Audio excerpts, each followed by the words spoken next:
इसी शहर में एक दिन बिना किसी शोर शराबे के एक सरकारी गाड़ी आकर रुकी। न कोई बैंड, न कोई स्वागत, बस एक औरत उतरी जिसने शहर की हवा को पहली बार बेचैन कर दिया। उसका नाम था नैना शेखावत, नई जिलाधिकारी। उम्र ज्यादा नहीं, लेकिन आंखों में वो ठहराव था जो सिर्फ जिम्मेदारी से आता है।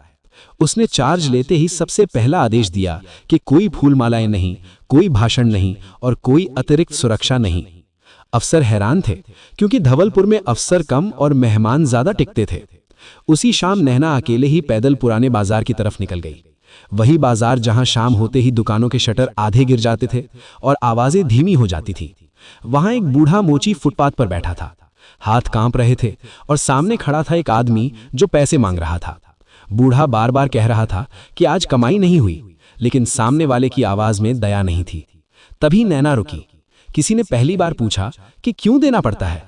आदमी हंसा और बोला, यहां सवाल मत पूछो। इसी बीच वहां पहुंचा थाना प्रभारी देवेश मिश्रा। वर्दी चमक रही थी, लेकिन आंखों में डर नहीं बल्कि घमंड था। उसने नैना को देखा और ताने में कहा कि बहन जी, घर जाइए, ये जगह आपके लिए नहीं है। नैना ने शांति से जवाब दिया कि अगर ये जगह मेरी नहीं है तो फिर किसकी है। भीड़ जमा हो गई।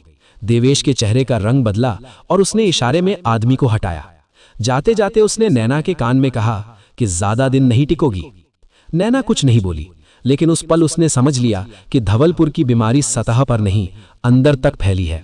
रात को कलेक्टरेट में बैठकर जब उसने पुरानी फाइलें खुलवाईं तो पाया कि दर्जनों शिकायतें बिना कार्रवाई के दबा दी गई थीं।